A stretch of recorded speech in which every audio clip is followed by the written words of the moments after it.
2002 সালে এই পদ্মা ব্যারেজের যে স্টাডি সেটি নির্ধারণ হয়, তখন দেশনেত্রী বেগম খালেদা জিয়া এই প্রজেক্টটি হাতে নিয়েছিলেন।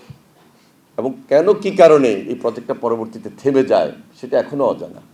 আমাকে একজন সাংবাদিক যখন জিজ্ঞেস করেন যে 20,000 কিলোমিটার খাল খনন করবেন, এত টাকা কোত্থেকে পাবেন?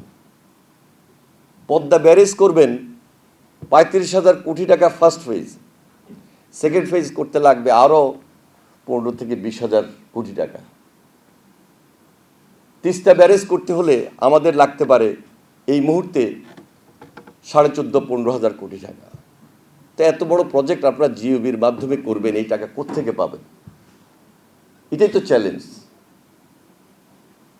একটা দেশে যদি খুব আমরা জ্ঞানভিত্তিক চিন্তা করি, একটা দেশে যদি আমরা দুর্নীতিকে চ্যালেঞ্জ হিসাবে গ্রহণ করি, হাজার হাজার কোটি কোটি টাকা পার হবে না, পাচার হবে না, এটা সম্ভব এবং আমাদের নিজেদের টাকা দিয়েই সম্ভব। 2002 সালে এই পদ্মা ব্যারেজের যে স্টাডি সেটি নির্ধারণ হয়, তখন দেশনেত্রী বেগম খালেদা জিয়া এই প্রজেক্টটি হাতে নিয়েছিলেন। 2013 পর্যন্ত দেশি বিদেশি প্রায়, এবং সেখানে বুয়েটেরও অনেক এক্সপার্টরা ছিলেন, প্রায় 4-5টা ডিপার্টমেন্ট এবং দেশ এই স্টাডির সাথে ছিলেন। হয়তোবা বিভিন্ন কারণে, এবং কেন কি কারণে এই প্রজেক্টটা পরবর্তীতে থেমে যায় সেটা এখনও অজানা। আমাদের ইন্টেরিয়র গভর্নমেন্ট আসার পর এই প্রজেক্টটা হাতে নেন।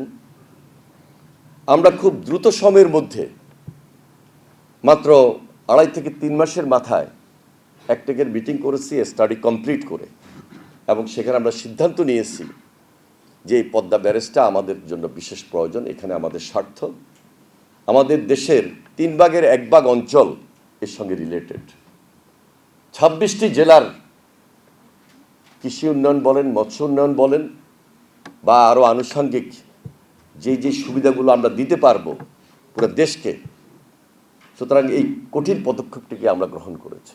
এটা আমাদের জন্য একটা চ্যালেঞ্জ। ঠিক একইভাবে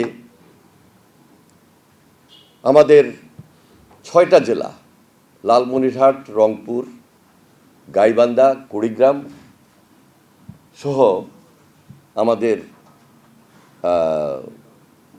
ঠাকুরগাঁও, নীলফামারী, এই সব মিলে 6 থেকে 7টা জেলা, সেখানে হলো তিস্তা হলো আমাদের জন্য আরেকটা চ্যালেঞ্জ।